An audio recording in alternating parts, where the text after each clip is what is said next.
Welcome peeps and freaks to another Hearthstone game. Today we're going to be playing a little bit of Elemental Shaman. So this deck focuses around playing Jade cards as well as combining them with Elementals and getting the synergy, sort of like the best of both worlds type thing. The main Jade cards we're using are Jade Claws, Jade Lightning and Aya Blackpool. So altogether, if you get all the Jade things to proc, in the end you're going to end up with a 6/6, which is actually pretty good anyway. You don't really need all the Jade Golem stuff in between, it doesn't really matter. And then at the same time, we got the Tar Creeper with the Kalimos and the Servant of Kalimos and the Tolvia Stone Shaper, all the elemental synergies and stuff working together there. And at the same time, it has a little bit of early game with the patches and just the 2 Pirates, the Southsea Deckhands, which works with the Jade Claws a little bit. Pretty lucky if you draw all that in the opening hand. And then obviously Firefly for a little bit of elemental synergy as well. So it works pretty good. I've tested it in a few games now and it's worked out pretty decent for me. But I mean, it is still, you know, the first week actually of the expansion, so people are still experimenting with a lot of stuff. It's hard to know if it's a really powerful deck, but yeah, I'm definitely above 50% win rate right now. But yeah, we'll just see how it goes here versus a Priest. I guess we want to play this into Jade Claws. The only thing I'm really worried about in the first couple of turns against the Priest is the Pyromancer into a couple of spells and that. And these days you can't actually know if they're going to play a couple of spells or not. Because there's a lot of weird Priest decks running around at the moment.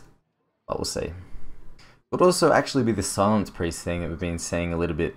With the addition of that humongous plant or humongous something or other. It's like that 4/8 can't attack minion for 3 mana. That's sort of made Silence Priests viable somehow. In a really weird way. But it's actually working for a lot of people, so it could be that deck. We'll just have to wait and see. Okay, so it could still be that deck, honestly. So we'll just trade our patches in here, keep board control, because against the Priest, it's obviously really good to keep board control. A lot better than against any other class, I would say.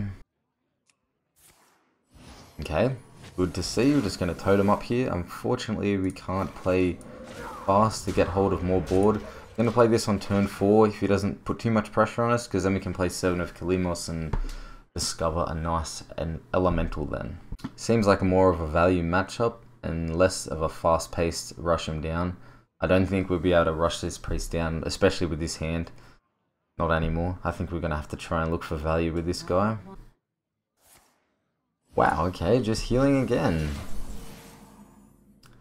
We're going to go Hot Spring Guardian into Servant of Kalimos number 1, then into number 2, maybe, we'll see, depends on what we draw. Probably though, I can't imagine that Aya Blackpool is going to be in the next 23 or 21 cards, so it is a Silence Priest, okay, good to note. Unfortunately, this thing has come down on an awkward turn. We can kill it with Jade Lightning weapon 2/1. We're getting a 2/2 on board. That sort of stops our elemental train as well, which means both of these are dead in our hand next turn. We would have to Tar Creeper and then do something else for 3 mana. A little bit awkward. But I think this is still better. Even if he wants to Divine Spirit in a fight, it's still going to be taking a little bit of damage. We could hope he doesn't have a death in the hand. I think this is better than the Baron Geddon anyway, considering our board. So we're just going to have to go face here with everything.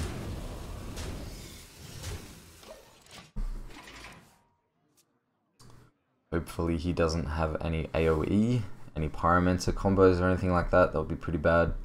So I guess Purify or the Silence or the Argus, anything along those lines is pretty good for him. Okay, so we've got the Silence. Fitting in there.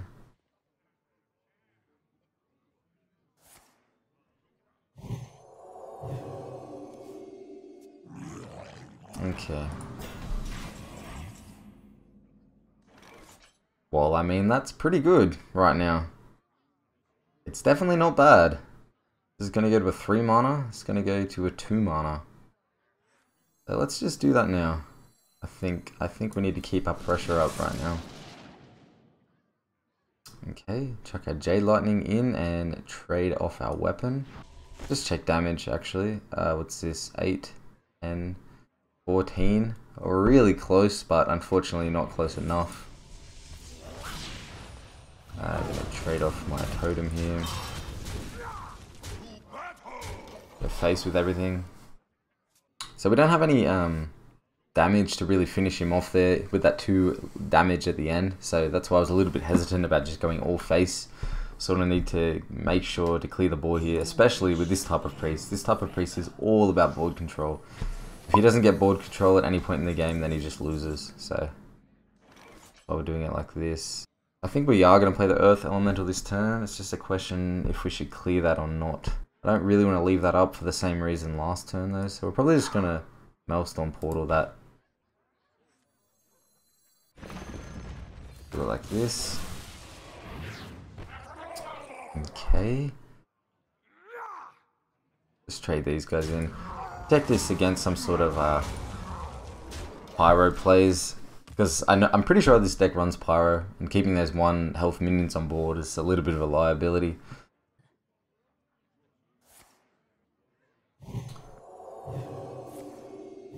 Alright, so we sort of guessed that was his hand, right?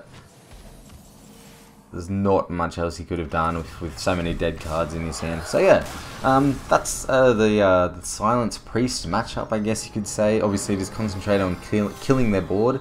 And yeah, this deck I don't think would do too bad. But yeah, I hope you enjoyed the game. If you did enjoy the game, please leave a like, it helped me out a lot. And if you want to see more content like this, feel free to subscribe. Thanks for watching, have a good day.